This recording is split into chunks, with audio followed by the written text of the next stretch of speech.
A very good afternoon, students. Today we will learn about the possible question asked on the Viva on lumbar vertebrae. Now, यदि examiner आपसे vertebra उठाने को कहता है और आपने कोई एक वर्टिब्रा उठा लिया जो कि लंबर है sorry so the possible question जो कि लंबर वर्टिब्रा पे हो सकते हैं उनके बारे में हम चर्चा करेंगे. Okay, so if you have picked up a lumbar vertebrae, please keep it into the anatomical position. The vertebra should be as it is in your body. So this is the anatomical position of a lumbar vertebra. Hold the lumbar vertebra in your hand like that. Okay. Examiner आपसे पूछ सकता है कि आप कैसे बोल सकते हैं कि यह एक लंबर वर्टिब्री है, ये सर्वाइकल या थोरेसिक भी हो सकती है. It means he is asking you to differentiate it from the cervical and that of the thoracic vertebrae. आप उसके आंसर में ये कह सकते हैं कि लंबर वर्टिब्री काफ़ी बड़ी होती है सर्वाइकल और थोरेसिक वर्टिब्री के कंपैरिजन में, और उसकी बॉडी किडनी शेप्ड होती है. यह एक से अगर हम कंपेयर करें तो ये एक काफ़ी मैसिव वर्टिब्रा है. और if we see its articular facet then we can see that कि इसके आर्टिकुलर फेसेट पोस्टोमीडियली फेस कर रहे हैं. देखिए ये आर्टिकुलर फेसेट हैं जो कि आर्टिकुलर प्रोसेस के अंदर की तरफ हैं और इनकी कनकेविटी पोस्टोमीडियल है. उसी तरह इंफीरियर आर्टिकुलर प्रोसेस के जो फेसेट हैं they are facing anterolaterally. This is the anterolateral direction in which this inferior articulate, and superior are facing postromedially and they are concave, and this concavity is because then in the superior articular process the inferior articular process can easily fit in it. Okay, so that I am showing you the facet joint here. Okay, they can easily fit here.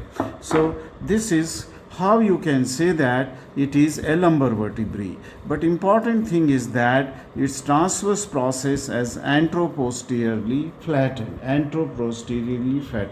और जो इसका spine है वो काफ़ी strong है, quadrilateral या इसको कहें कि रेक्टेंगुलर है और पीछे की तरफ डायरेक्टेड है. Okay, it is directed posteriorly and quadrilateral.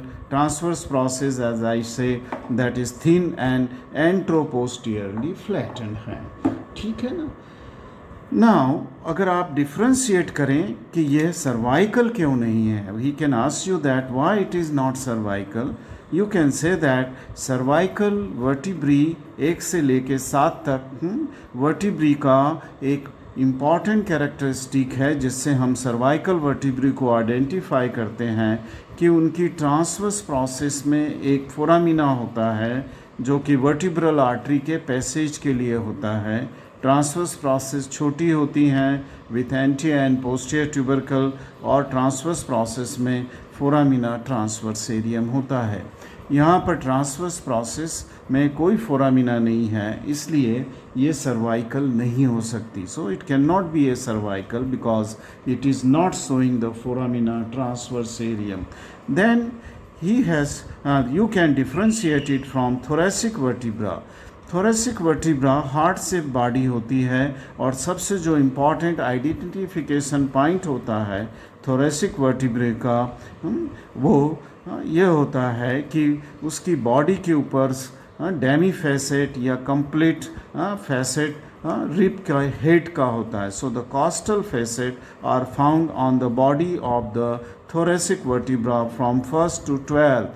All thoracic vertebra body will show the costal facet, either full facet or demi facet on upper and lower border. And in the transverse process of thoracic vertebra, जहाँ से T1 से लेकर के T10 तक की transverse process जो कि मोटी होंगी, उनकी टिप पर एक और कॉस्टल फेसेट मिलेगा.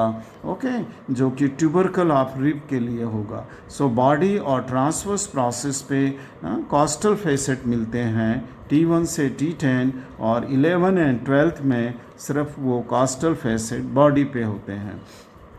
चूँकि इस बॉडी के ऊपर या ट्रांसवर्स प्रोसेस पे कोई कॉस्टल फैसेट नहीं है और फोरामिना ट्रांसवर्सेरियम भी नहीं है, so it is a lumbar vertebra. In this way you can just I mean to say that this is lumbar vertebra.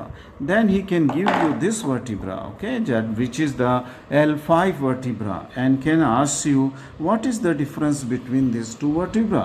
You can say that L1 to L4 they are the typical lumbar vertebra because उनके जो characteristic हैं, morphological features हैं, वो एक दूसरे से मिलते हैं, जबकि L5 वर्टिब्रा अलग होता है, इसलिए इसको एटिपिकल, तो ये एटिपिकल वर्टिब्रा है। Then he can ask you why it is an atypical vertebra. Then you can say that L5 vertebra is वो सबसे बड़ा वर्टिब्रा होता है, उसकी बॉडी बड़ी होती है, उसके ट्रांसवर्स प्रोसेस बहुत स्ट्रांग होते हैं और उसके जो सुपीरियर आर्टिकुलर प्रोसेस और इन्फीरियर आर्टिकुलर प्रोसेस के बीच का डिस्टेंस ऑलमोस्ट इक्वल होता है। स्पाइनस प्रोसेस क्वाड्रिलैटरल नहीं होते हैं, बल्कि छोटा और डायरेक्टेड डाउनवर्ड होता है। बट सबसे इम्पॉर्टेंट फीचर जो कि एटिपिकल L5 वर्टिब्रा में होता है वो ये है कि इसकी ट्रांसवर्स प्रोसेस एंट्रोपोस्टियरली थिन और फ्लैटन नहीं होती है, बल्कि वो काफ़ी मजबूत होती है। And it comes out from the hole of the lateral surface of the pedicle और it also goes right up to the body. So this origin of the transverse process of L5 vertebra is encroaching onto the body और this pedicle की lateral surface को पूरी cover करती हुई निकलती है, काफ़ी मजबूत होती है। Okay, then the question he may ask you that why the transverse process of L5 is like that. Then you can say that this ये जो ट्रांसवर्स प्रोसेस है उसमें से वेट इलियम में जाएगा और उसमें से वेट जो कि है सेक्रम में जाएगा। जब ये इलियम में जाता है तो this is through the iliolumbar ligament. It is from the tip of the transverse process to the iliac crest through the iliolumbar ligament, और इससे वेट जब उसमें स्पाइनस सैक्रम पे जाएगा, एला ऑफ द सैक्रम पे, तो this will go through the lumbosacral ligament through the so दो लिगामेंट जो कि ट्रांसवर्स प्रोसेस L5 पे अटैच होते हैं। Because of incline position of L5 vertebrae it has a tendency to slip forward, इसलिए ये दो लिगामेंट उसको रोक के रखते हैं, आगे की तरफ स्लिप ना हो जाए, इसलिए वो पीछे की तरफ से लंबोसैक्रल एंड इलियोलंबर लिगामेंट अटैच होते हैं और इनके थ्रू बहुत सारा वेट जो कि बॉडी के ऊपर एक्ट कर रहा है वो इलियम और सैक्रम में चला जाता है, इसलिए ये ट्रांसवर्स प्रोसेस इतने थिक होते हैं। I think this way you can reply about the viva on to the lumbar vertebrae. Thank you for watching this short video.